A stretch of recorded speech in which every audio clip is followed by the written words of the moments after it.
Hi friends, welcome to Viji போட்டுக்கு. இன்றைக்கி ஒரு சூப்பரான வீடியோ தான் பார்க்க போகிறோம். என்ன அப்படின்னாக்கா, நம்ம டைலரிங் ஃபீல்டில் நம்ம இந்த தப்பை மட்டும் செஞ்சோம் அப்படின்னா கண்டிப்பாக நம்மளால் வந்து முன்னேறவே முடியாது. அது என்ன அப்படின்றத நம்ம இந்த வீடியோவில் டீட்டெயிலாக பார்க்க போகிறோம். இப்போ தான் ஃபஸ்ட் டைம் என்னோடய சேனலில் பார்க்குறீங்க அப்படின்னா என்னோடய சேனலை சப்ஸ்கிரைப் பண்ணிட்டு பாருங்கள். அப்போ தான் நான் போகிற வீடியோலாம் உங்களுக்கு உடனே நோட்டிஃபிகேஷன் வரும். கொஞ்ச நாள் வீடியோ போட முடியல, உடம்பு கொஞ்சம் பிரச்சனை. அது இல்லாத ஒர்க்குமே கொஞ்சம் ஹெவியாக இருந்துச்சு. கடையிலையுமே வந்து டோர் போட்டுட்டோம். டோர் போட்டதுனால என்ன ஆகிடுச்சு அப்படின்னாக்கா, ரொம்ப அணத்திக்கிட்டு ஒன்றுமே உட்காரவே முடியல. அதுக்கப்புறம் சரின்ட்டு போயிட்டு டீவில் போயிட்டு ஒரு ஏசி ஒன்று ஒரு 10ல் போட்டுட்டேன். இப்போ தான் ஓரளவுக்கு உட்கார முடியுது, சமாளிக்க முடியுது. அதனால தான் சரி நம்மளால் வீடியோவே போடுறதுக்கு இல்லை. இதுக்கப்புறம் ரெகுலராக வீடியோ வரும். கண்டினியூஸாக நம்ம சேனலில் வந்து நிறைய டிப்ஸ்லாம் நிறையா இருக்கும், நிறைய மோட்டிவேஷன் வீடியோலாம் இருக்கும். நீங்கள் போயிட்டு பாருங்கள். இன்றைக்கான வீடியோ என்ன அப்படின்றத நம்ம தம்ப்நெயில்லே பார்த்துருப்பீங்க. நம்ம என்ன தப்பு செஞ்சோம் அப்படின்னா நம்மளால் வந்து இந்த டைலரிங் ஃபீல்டில் முன்னேற முடியாது அப்படின்றத ஸ்டெப் பை ஸ்டெப்பாக உங்களுக்கு நான் சொல்கிறேன். கண்டிப்பாக நீங்கள் அதை வந்து திருத்திக்கிட்டு அதை நீங்கள் செய்யாமல் இருக்கிறதுக்கு என்ன பண்ணணுன்றதை பாருங்கள். ஃபஸ்ட்டு வேலை என்ன அப்படின்னாக்கா, நம்ம டைலரிங்கில் வந்து எது ஒன்றாலும் செய்யலாம். ஆனால் வந்து கடன் மட்டும் வச்சுக்கவே கூடாது. அதாவது இன்றைக்கி நம்ம ப்ளவுஸை தைச்சி கொடுத்துட்டு நாளைக்கு வந்து தரேன், நீங்கள் ப்ளவுஸை கொடுங்க அப்படின்னு சொல்லிட்டு கேட்குறாங்க அப்படின்னா கண்டிப்பாக வந்து அதை மட்டும் நீங்கள் தவிர்த்துடணும். ஏன்னா நமக்கு வந்து ஒரு வாட்டி நீங்கள் அந்த பழக்கத்தை அவங்கக்கிட்ட கொடுத்துட்டீங்க அப்படின்னா கண்டிப்பாக நமக்கு வந்து ஃப்யூச்சரில் வந்து ரொம்பவும் ப்ராப்ளமாக இருக்கும். அதனால் சொந்தக்காரங்களாக இருந்தாலும் சரிதான், யாராக இருந்தாலும் வேலை விஷயத்தில் கரெக்டாக இருங்க. அப்படி கரெக்டாக இருந்தால் மட்டும்தான் இதில் சக்ஸஸ் கொடுக்க முடியும். இல்லை அவங்க கேட்குறாங்க, நான் என்ன பண்ணுறதுன்னு தெரியல, எனக்கு வந்து அவங்கக்கிட்ட இப்படி சொல்கிறதுக்கே மனசு வரமாட்டுது அப்படின்ற மாதிரி யோசிச்சிங்க அப்படின்னா கண்டிப்பாக அதனால தான் வந்து நிறைய பேர் வந்து இந்த டைலரிங் ஃபீல்ட்லேயே வந்து வேண்டாம் அப்படின்னு சொல்லிட்டு விட்டுட்டு போனவங்களாம் நிறைய பேர் இருக்காங்க. ஏன்னா நல்லா தைப்பாங்க. அவங்கக்கிட்ட வந்து இந்த ஒரு பிரச்சனை இருக்கும். என்னன்னா அவங்கக்கிட்ட இந்த ஒரு கேட்குற சுபாவம் இருக்காது. நம்ம வந்து இப்போது வந்து காசு இல்லை அப்படின்னா நம்ம வந்து துணி கொடுக்க மாட்டேன்ற சுபாவம் இருக்காது. அந்த மாதிரி இதெல்லாம் இல்லை அப்படின்னா கண்டிப்பாக இது ரொம்ப கஷ்டம்தான் இல்லையா? அதனால் வந்து முடிஞ்ச வரைக்கும் இந்த ஃபீல்டில் நீங்கள் தேர்ந்தெடுத்துட்டீங்க. இப்போது கடைக்கு போகிறாங்க, மளிகை ஜாமான் வாங்குறாங்க. மளிகை ஜாமான் வாங்குறதுல ஒரு 200 300 வந்துடுச்சுன்னு வச்சுக்கோங்களேன். நான் 100 தான் எடுத்துகிட்டு வந்தேன், நான் மீதி காசு அப்புறமேட்டா தரேன்னு சொல்லிட்டு சொன்னாக்கா கடையில் ஜாமான் தராங்களா? கிடையாதுல்ல. அவங்க வாங்கியாந்து விற்கிற அவங்களே வந்து தரமாட்டுறாங்க. இப்போது நம்ம வந்து நம்ம உழைப்ப போடுறோம், நம்ம உழைப்பு போட்ட காசு தான் நம்ம கேட்குறோம். அதை தர்றதுக்கே அவங்க கஷ்டப்படுறாங்க அப்படின்னும்போது அப்படிப்பட்ட கஸ்டமரு வேணாங்கன்ற நான் ஆரம்பத்திலே நம்ம அதெல்லாம் தவிர்த்துக்கிட்டோம் அப்படின்னா இவங்கக்கிட்ட போனால் கரெக்டாக வந்து காசு கரெக்டாக கொடுத்துடணும் அப்படின்ற மாதிரி அந்த மைண்ட் செட்டை அவங்களுக்குமே வந்து ஃபிக்ஸ் பண்ணிக்குவாங்க. அந்த மாதிரி இருக்கிறாங்கன்னும் போது இப்போ ஒரு துணி கொடுக்குறாங்கன்னா கையில் காசு இருந்தால் தான் எடுத்துன்னு வந்து கொடுப்பாங்க. அது ரொம்ப ரொம்ப முக்கியம் இல்லையா? கையில் காசு இல்லாத எடுத்துகிட்டு வந்து கொடுக்குறவங்களும் நிறைய பேர் இருக்காங்க. தைச்சி வச்சுருங்க, 1 மாதம் ஆகட்டும், பொறுமையாகவே தைச்சி கொடுங்க அப்படின்னு சொல்லிட்டு போயிடுவாங்க. அப்புறம் வந்து கேட்பாங்க. நம்ம தைச்சிட்டுன்னு சொன்ன உடனே அதுக்கப்புறம் அந்த சைடே தலை வச்சே படுக்க மாட்டாங்க. இந்த மாதிரி கஸ்டமர்லாம் உங்களுக்கும் இருக்கிறாங்களா அப்படின்ட்டு எனக்கு கமெண்ட் பண்ணுங்கள். ஏன்னா எனக்கு வந்து நிறைய பேர் அந்த மாதிரி இருக்காங்க. நான் அதனாலே நிறைய முன்னெல்லாம் வந்து எனக்கு ஒரு 2-3 வருஷத்துக்கு முன்னாடி வந்து தைச்சி வச்ச துணிங்கள்லாம் நிறைய கிடக்கு. அப்படியே யாருமே வந்து வாங்கிட்டே போகல. அது ஆளும் இங்கே இல்லை, இருக்கிற மாதிரினாலும் பரவாயில்ல, ஆளும் இங்கே இல்லை, அதோட போயிட்டாங்க, வாங்கவும் இல்லை. அது மாதிரி நமக்கு நஷ்டத்தில் இருந்ததெல்லாம் நிறைய இருக்குது. அதனாலே இப்போல்லாம் என்ன பண்ணுறது அப்படின்னாக்கா, நான் வந்து துணி எடுத்துன்னு வந்து கொடுத்தாங்கன்னா தச்சு வைங்க, நான் கொஞ்ச நாள் கழிச்சு கூட வந்து வாங்கிக்கிறேன் அப்படின்னு சொல்கிறாங்கன்னா நான் தச்சே வைக்க மாட்டேன். அவங்க வந்து தச்சிட்டிங்களான்னு கேட்குறாங்க பாருங்க. அப்போ நான் என்ன பண்ணுவேன்னா, தச்சுட்டேங்க, கொக்கி தான் கட்டணும், போயிட்டு ஈவினிங் வாங்க, நான் தைச்சி தந்துடுறேன் அப்படின்னு சொல்லிவிட்டு நான் அப்போ தான் உட்காந்து தைப்பேன். ஈவினிங்லாம் என்னால் தைச்சி கொடுத்துட முடியும். அன்றைக்கி என்னோடய ஷெடியூல்லாம் நான் வச்சுருப்பேன். அது எனக்கு கொஞ்சம் பிரச்சனையாக தான் இருக்கும். ஆனாலும் வந்து இவங்கக்கிட்ட நம்ம முன்னாடியே தைச்சி வச்சுட்டு 1 மாதம் சென்று வராங்களோ இல்லை அதுக்கப்புறம் எப்போ வராங்களோ தெரியாது. நம்ம லைனிங்லேருந்து நம்மளுடைய வேலையெல்லாம் நிப்பாட்டிட்டு அன்றைக்கி எதனா ஒரு அர்ஜென்ட் துணி வேலை தைக்க வேண்டியது இருந்திருக்கும். அப்போ நம்ம அதை நிப்பாட்டி நம்ம தைச்சிட்டு அதுவுமே நமக்கு கைக்கு காசு வராமல் இருக்கும். அதனால் எதுக்கு இந்த வேலை கொடுத்துட்டாங்களா, சரி எப்போ வேணும்னு கேட்குறோம், உடனே வேணும்னா நம்ம தைச்சி கொடுத்துடலாம். இல்லை என்னை பொறுமாவே தைங்க அப்படின்ட்டாங்கன்னா நம்ம அதில் கை போகாது. இது உண்மை தான். எதனால் உண்மை, நிறைய டைலர் இந்த தப்பை பண்ணுறாங்க, நிறைய பேர் சொல்கிறாங்க. ஆனால் அது டைலருங்களுக்கு தான் புரியும். நம்ம வந்து லைனிங்லேருந்து நம்மளுடைய வேலையிலேருந்து எல்லாத்தையும் மெனக்கிட்டு செஞ்சு போட்டுட்டு வந்து பார்த்தோம்னாக்கா அவங்க வந்து துணி வாங்குறது கிடையாது. அதுக்கு எதுக்கு நம்ம வாங்கி அதை இல்லாமல் தைச்சி வச்சுட்டு இவங்க வருவாங்கன்னு உட்காந்து கிடக்கிறதுக்கு பொறுமையாகவே தைச்சிக்கலான்றதுனால அப்படியே வச்சிடுறது. அது மாதிரி வந்து கேட்டாங்கன்னா நான் ஒரே நாள்லேயே கூட தைச்சி கொடுத்துருவேன். அது மாதிரி கஸ்டமர் எனக்கு நிறையா இருக்கிறாங்க, இன்னமும் இருக்கிறாங்க. அதனால் சொல்கிறேன், அந்த தப்பை மட்டும் தயவுசெய்து செய்யாதீங்க. இப்போ கற்றுக்குறீங்க அப்படின்னா, பிகினராக இருக்கிறீங்க அப்படின்னா, கடன் அன்பை முறிக்கும். அதுதான் ரொம்ப ரொம்ப முக்கியம் நமக்கு. அதில் நம்ம கரெக்டாக இருந்துட்டோம் அப்படின்னா கண்டிப்பாக நம்ம வந்து அந்த டைலரிங் ஃபீல்டில் சக்ஸஸ் ஆக முடியும். அதை நம்ம கரெக்டாக ஃபாலோ பண்ணணும். ஏன்னா வந்து பணம் இன்றைக்கி வந்து எவ்வளோ ஒரு முக்கியன்றது நமக்கு இந்த லைஃப் வந்து நிறைய நமக்கு சொல்லி கொடுத்துருக்குது இல்லையா. சொந்தக்காரங்க, நம்மளுடைய அக்கம் பக்கத்தினர் எல்லாருமே வந்து நம்மளுடைய உறவினர்களே நிறைய பேர் வந்து நமக்கு சொல்லி கொடுத்துருப்பாங்க.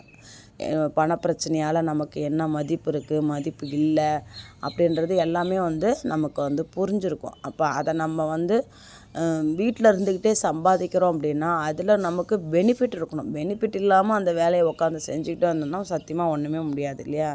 அதனால் முடிஞ்ச வரைக்கும் ஒரு வேலையை நீங்கள் செய்கிறீங்க, கம்பெனிக்கு வேலைக்கு போகிறீங்க, 30 நாள் வேலைக்கு போகிறீங்க, கரெக்டாக 1ஆம் சம்பளம் கொடுக்குறாங்க அப்படின்னா அவங்க கொடுத்துட்றாங்க இல்லையா. அவங்கக்கிட்ட நம்மளால் கரெக்டாக கேட்க முடியுது இல்லை, 1ஆம் ஆயிடுச்சியா எனக்குன்னு சம்பளம் போடலன்னு.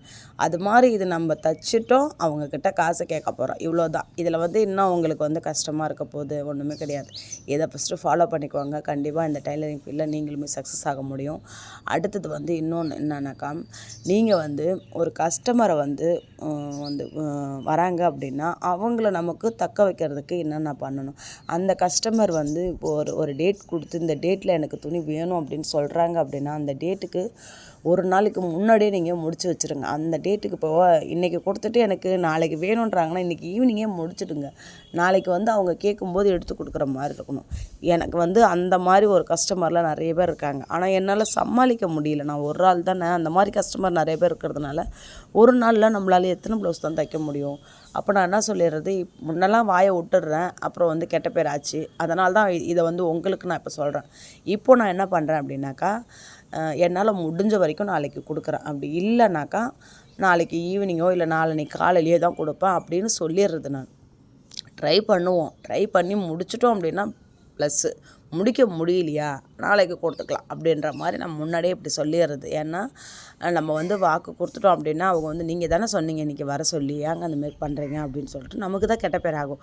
அதனால் நம்ம வாங்கும்போதே சொல்லிடுறது, என்னால் முடிஞ்ச வரைக்கும் நான் ட்ரை பண்ணுறேன், என் நம்பரை வாங்கிக்கோங்க, எனக்கு கால் பண்ணுங்கள், நான் சொல்கிறேன், முடிஞ்ச வரைக்கும் நான் முடிச்சுட்டு கால் பண்ணுறேன். அப்படி இல்லையா நான் மறுநாள் காலைல வாங்க கண்டிப்பாக உங்களுக்கு கொடுத்துட்றேன் அப்படின்னு தான் சொல்லிடுறது. அப்போது உங்களுக்கு எந்த பிரச்சனையுமே வர்றது கிடையாது. அதனால் அதையுமே பார்த்துக்கோங்க. ஒரு டைம் நம்ம சொல்கிறோம் அப்படின்னா அந்த டைமுக்கு கரெக்டாக நம்ம வந்து ப்ளவுஸ் கொடுக்குற மாதிரி பார்த்துக்கோங்க.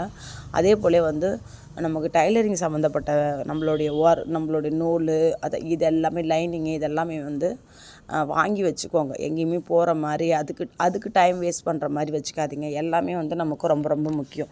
நம்ம எல்லாமே ப்ராப்பராக இருந்தால் மட்டும்தான் நம்ம வந்து ஒரு அர்ஜென்ட் ப்ளவுஸ் வந்தாலும் சரி தான், இல்லை நமக்கு ஏற்கனவே இப்போ ஒரு ப்ளவுஸ் வந்து தைக்க வேண்டியது இருந்தது அப்படின்னா அப்போ போயிட்டு நூல் வாங்கிக்கிட்டு அப்புறம் வந்து நம்ம லைனிங் வாங்கிட்டு வந்து தைச்சோம் அப்படின்னா அதிலே டைம் வந்து வேஸ்ட் ஆகிடும். இப்போ இன்னைய ஒர்க்கு நீங்கள் முடிச்சிட்டிங்க அப்படின்னா நாளை ஒர்க்குக்கு எதெல்லாம் எடுத்து வைக்கிறீங்களோ அதுக்கு நீங்கள் நூல் இருக்கா லைனிங் இருக்கான்னு பார்த்து வச்சுக்கோங்க. நைட்டுக்கு வீட்டுக்கு போகும்போது எல்லாத்தையும் எடுத்துக்கிட்டே போயிட்டு லைனிங்லாம் வாங்கி வச்சுக்கோங்க. வாங்கி வச்சுக்கிட்டு வீட்டில் சாப்பிட்டுட்டு ஃப்ரீயாக இருந்தீங்க அப்படின்னாலுமே நீங்கள் வந்து அதை வந்து கட் பண்ணி கூட வச்சுக்கலாம். காலைல வந்து கூட தைக்கிறதுக்கு கடை வச்சுக்கிறவங்களுக்கு. வீட்டில் இருக்கிறீங்க அப்படின்னா வேலையெல்லாம் முடிச்சுட்டு கூட நீங்கள் போய் லைனிங் வாங்கிட்டு நூல்லாம் வாங்கிட்டு வந்துட்டு கூட சாப்பிட்டுட்டு கொஞ்சம் 1/2 hour இல்லை 1 hour ஆகுமா, 1/2 hour தான் ஆகும். ப்ளவுஸ்லாம் கட் பண்ணி வச்சுட்டு படுத்திங்கன்னா மறுநாள் காலையில் நீங்கள் வீட்டு வேலையெல்லாம் முடிச்சுட்டு மறுபடியும் நம்ம மிஷினில் உட்காந்து தைக்கும்போது நம்ம எடுத்த உடனே தைக்க ஆரம்பிக்கலாம். இல்லைன்னா நம்ம வந்து எல்லாத்தையும் கட் பண்ணிவிட்டு தைக்கும்போது எப்படி நமக்கு அதில் ஒரு 2 hours கிட்ட போயிடும். இப்போ நமக்கு அந்த சோம்பேறித்தனம் வந்துடும். அதனால தான் சொல்கிறேன், முடிஞ்ச வரைக்கும் நீங்கள் எந்த அளவுக்கு நம்ம வேலையை வந்து நெருக்க பார்க்கணுமோ அவ்வளோக்கு அவ்வளோ நமக்கு வந்து கிட்ட வந்து நம்ம ஸ்மார்ட்டாக வந்து எல்லாத்தையும் முடிக்க பாருங்கள். அதுதான் ரொம்ப ரொம்ப நமக்கு யூஸ்ஃபுல்லாக இருக்கும். நம்மளுடைய ஒர்க்கை நமக்கு எவ்வளோக்கு எவ்வளோ நம்ம கரெக்டாக வந்து முடிச்சு கொடுக்க முடியுன்றது நம்ம கையில் தான் இருக்குது இல்லையா. இந்த வீடியோவில் நான் சொன்னது எல்லாம் உங்களுக்கு பிடிச்சிருக்கும் அப்படின்னு நினைக்கிறேன். இந்த வீடியோவில் சொன்னதெல்லாம் பிடிச்சிருக்கு அப்படின்னா லைக் பண்ணுங்கள், ஷேர் பண்ணுங்கள், கமெண்ட் பண்ணுங்கள். உங்கள் வீட்டாண்ட யாருன்னா தையல் தொழில் பழகுறாங்க அப்படின்னா அவங்களுக்குமே இந்த வீடியோவை ஷேர் பண்ணி விடுங்க. அப்புறம் வந்து நம்ம இன்னொரு விஷயத்தையும் நான் சொல்கிறதுக்கு மறந்துட்டேன். என்ன அப்படின்னாக்கா, டிசைன் ப்ளவுஸ்லாம் உங்களுக்கு வந்து ஸ்டிச்சிங்க்கு வருது, எனக்கு தைக்க தெரில, நான் என்ன பண்ணுறதுன்னு தெரியல அப்படின்ட்டு இருக்கிறீங்களா? கண்டிப்பாக சொல்கிறேன். ஒரு டிசைன் ப்ளவுஸு ஃபஸ்ட்டு ஸ்டார்டிங்கில் நமக்கு கொஞ்சம் பயமாக தான் இருக்கிற மாதிரி இருக்கும். தைக்க நமக்கு அதுவே ஆட்டோமேட்டிக்காக வந்து ஒரு 2 ப்ளவுஸ் தைச்சிங்க அப்படின்னா நம்மளால் தைக்க முடியாதுன்ற எண்ணமே உங்களுக்கு வராது. நானும் தைப்பேன் அப்படின்ற ஒரு எண்ணம் வந்துடும். அதனால் என்ன பண்ணுறீங்கன்னா, உங்களுக்கு அந்த மாதிரி டிசைன் ப்ளவுஸ்லாம் தைக்கணும் ஆசையாக இருக்குது, இல்லை உங்கள் வீட்டாண்ட வந்து நிறைய பேர் வந்து எனக்கு டிசைன் ப்ளவுஸ் தைச்சி கொடுங்க அப்படின்னு, உங்களுக்கு தைக்க தெரியுமா அப்படின்னு கேட்குறாங்க அப்படின்னா, அந்த மாதிரி சுச்சுவேஷன் இருக்குன்னா ஒரு 2 ப்ளவுஸ் உங்களுக்கு வீடியோலாம் நிறைய போடுறாங்க. நிறைய டிசைன் ப்ளவுஸ் நம்ம சேனல்லே நிறைய டிசைன் ப்ளவுஸ் வீடியோலாம் இருக்குது. அது மாதிரி வந்து ட்ரை பண்ணி பாருங்கள். வீடியோவை பாருங்கள், 1க்கு 4 தடவை பாருங்கள். பார்த்துட்டு அதுக்கப்புறமே வந்து நீங்கள் வந்து அதை உங்கள் ப்ளவுஸ்க்கு ட்ரை பண்ணுங்கள். ட்ரை பண்ணி நீங்கள் தைச்சி பாருங்கள். அப்படி தைக்கும்போது உங்களுக்கு ஆட்டோமேட்டிக்காக உங்களுக்கு வந்து அது வந்து ரொம்ப ஈஸியாக இருக்கும். எவ்வளோக்கு ஈஸியாக தைக்கணுமோ அவ்வளோ தான் நான் உங்களுக்கு ஈஸியாகவே அந்த வீடியோ போட்டிருக்கேன் என்னுடைய சேனலில் டிசைன் ப்ளவுஸ் வீடியோலாம். அதையுமே பாருங்கள். பார்த்துட்டு உங்களுக்கு யூஸ்ஃபுல்லாக இருக்குது அப்படின்னா கண்டிப்பாக அதையுமே வந்து நீங்கள் தச்சு உங்களுக்கு நீங்கள் போடுங்க. அதை பார்த்துட்டு உங்கள்கிட்ட அந்த உங்கள் கஸ்டமரே வந்து கொடுத்து இந்த டிசைன் எனக்கும் தைச்சி கொடுங்க அப்படின்னு சொல்லிட்டு கேட்பாங்க. ஏன்னா இப்போதைக்கு ட்ரெண்டிங்கில் இருக்கிறது பேட்டர்ன் ப்ளவுஸ் தான், டிசைன் ப்ளவுஸ் தான் ட்ரெண்டிங்கில் இருக்குது. அதனால் அதுவுமே எனக்கு தெரியாது அப்படின்ட்டு இருக்காதீங்க. அதையுமே வந்து கற்றுக்கோங்க. ஏன்னா நம்ம இந்த டைலரிங் தொழில் வந்து கடல் மாதிரி, நம்ம ஒவ்வொரு நாளும் ஒரு விஷயத்த நம்ம கற்றுக்கிட்டே தான் இருப்போம். இது நான் எல்லாமே தெரியும்னு சொல்கிறவங்க யாராலையுமே முடியாது. ஏதாவது ஒரு சின்ன நுணுக்கங்கள் இதில் இருந்துக்கிட்டே தான் இருக்கும். அதனால் வந்து கற்றுக்கலாம். ஒவ்வொரு நாளும் ஒரு விஷயத்த கற்றுக்கலாம். நீங்கள் தைச்சிட்டு இருக்கும் போதே கூட ஒரு சில விஷயத்த நீங்களே அதை புரிச்சுக்கிட்டு இப்படி தைக்கலாம் இதை இப்படி தைக்கலாம் இதான்னு நீங்களே மாற்றிப்பீங்க. அது மாதிரி விஷயம்லாம் நிறைய நடந்திருக்கும். ஏன்னா நானே நிறைய அந்த மாதிரி நடந்திருக்கு எனக்கே. அதனால் சொல்கிறேன், முடிஞ்ச வரைக்கும் நீங்கள் இது போல் வந்து ட்ரை பண்ணி பாருங்கள். இப்போ வந்து நம்ம ஒரு பிரின்சஸ் கட் ப்ளவுஸ் தான் வந்து நம்ம தைச்சிருக்கோம். ஏன்னா பிரின்சஸ் கட்டில் அந்த பிசுறு வெளியே தெரியாமல் எப்படி தைக்கிறது அப்படின்றத இந்த வீடியோவில் ஃபுல்லாக டீட்டெயிலாக வந்து வீடியோவாக வந்திருக்கும் பாருங்கள். ஏன்னா பிரின்சஸ் கட்டில் வந்து ஓவர்லாக் போடாமல் நம்ம வந்து எல்லா பிசுறுமே உள்ளார வச்சு நம்ம எப்படி தைக்கிறது அப்படின்றது தான் இதெல்லாமே டீட்டெயிலாக இருக்கும். நிறைய பேருக்கு வந்து ஓவர்லாக் மிஷின் இருக்காது. அந்த இடம் வந்து நமக்கு ஓப்பனாக பிரிய செய்யும் இல்லையா? அதனால் வந்து இது போல் நீங்கள் ட்ரை பண்ணி பாருங்கள். ரொம்ப ஈஸியாக இருக்கும். அதே போல் உங்களுக்கு பிரின்சஸ் கட் வீடியோ வேணும் அப்படின்னாலும் சொல்லுங்கள். பிரின்சஸ் கட் வீடியோவும் நான் உங்களுக்கு வந்து நெக்ஸ்ட் டைம் வந்து அப்லோட் பண்ணுறேன். இதுபோல் உங்களுக்கு என்னென்ன சம்மந்தப்பட்ட வீடியோ வேணும் அப்படின்னாலுமே எனக்கு நீங்கள் கமெண்ட் பண்ணுங்கள். நான் உங்களுக்கு அடுத்தடுத்து வந்து நீங்கள் கேட்குற மாதிரி வந்து ஒவ்வொரு வீடியோவும் நான் நெக்ஸ்ட் போட்டுகிட்டே இருக்கேன். இதை வந்து கிராஸ் பீஸ் வச்சு நான் நெக் பீஸை வந்து ஃபினிஷ் பண்ண போகிறேன். அதுக்கு வந்து நம்ம கிராஸ் பீஸ் வந்து 1.25 இன்ச்சு அளவுக்கு எடுத்துகிட்டு நீட்டாக தைச்சிட்டு அப்படியே நம்ம ரெட்டை தையலாக போடுவோம் பார்த்திங்களா, அது போல் தைச்சி எடுத்துக்க போகிறேன் நெக்குக்கு. அதோட வந்து நம்மளுடைய ப்ளவுஸ் வந்து முடிஞ்சுது. இப்போது வந்து ஃபினிஷ் பண்ணிவிட்டு நம்ம என்ன பண்ணலாம் அப்படின்றது தான். அடுத்த ப்ளவுஸ் வந்து ஒரு ஆரி ஒர்க் ப்ளவுஸ் வந்து இருக்குது, அதை தான் ஸ்டிச் பண்ண போகிறேன். அது வந்து ரொம்ப கஷ்டம். ஏன்னா அது நான் தைச்சிட்டேன். நான் வீடியோவாக வந்து ஷார்ட்ஸ் வீடியோவாக நான் இன்றைக்கி அப்லோட் பண்ணுவேன். அதையும் பாருங்கள் எவ்வளோ கஷ்டமாக இருந்துச்சு அப்படின்னு சொல்லிட்டு. எனக்கு அந்த ப்ளவுஸ் ஸ்டிச் பண்ணுறதுக்கு அவ்வளோ நேரம் ஆச்சு. அதுக்கான நம்ம கூலியை கேட்டோம் அப்படின்னா பாருங்களேன், நாளைக்கு வந்து அவங்க வந்து என்னக்கா நீங்கள் இதுக்கு போய் இவ்வளோ கேட்குறீங்க அப்படின்வாங்க. அது எவ்வளோ கஷ்டன்றது நான் உங்களுக்கு வீடியோவை காட்டுறேன், அப்போ தெரியும் உங்களுக்கு. நீங்களே சொல்லுங்கள் அதுக்கு எவ்வளோ வாங்கலாம் அப்படின்றதையும் சொல்லுங்கள். இந்த வீடியோவுக்கு அப்புறம் ஒரு சின்னதாக வந்து ஒரு ஷார்ட்ஸ் ஒன்று போடுவேன். அதில் வந்து நான் உங்களுக்கு அந்த லிங்க் அதில் வைக்கிறேன், பாருங்கள். பார்த்துட்டு சொல்லுங்கள். அவங்க வந்து ஆரி ஒர்க்கு போட்டு எடுத்துன்னு வந்திருக்காங்க. அதுக்கு வந்து நான் இதுக்கு ஸ்டிச்சிங்க்கு இவ்வளோ ஆகும்னு சொன்னோம் அப்படின்னா கண்டிப்பாக வந்து அவங்க எனக்கு கொடுக்கவே மாட்டாங்க. பாருங்களேன், நான் சொல்கிறேன், கண்டிப்பாக அது ஒரு வீடியோவாக எடுத்து உங்களுக்கு நான் அப்லோட் பண்ணுறேன். இந்த மாதிரி கஸ்டமர்லாம் உங்களுக்கு இருக்கிறாங்களா அப்படின்ட்டு சொல்லுங்கள். அதே வந்து கஷ்டப்படுறவங்களாம் வந்து நம்ம கேட்குற காசை கொடுத்துட்றாங்க. ஏன்னா அவங்களுக்கு வந்து நம்ம கஷ்டம் என்னன்னு தெரியுது. கொஞ்சம் பணம் காசு இருக்கிறவங்க இருக்கிறாங்க பார்த்திங்களா, அவங்க தான் வந்து இந்த மாதிரிலாம் வந்து நம்மக்கிட்ட பேரம் பேசுவாங்க. இது போல் ஆள் இருக்காங்களா அப்படின்ட்டு கமெண்ட் பண்ணுங்கள். Bye friends.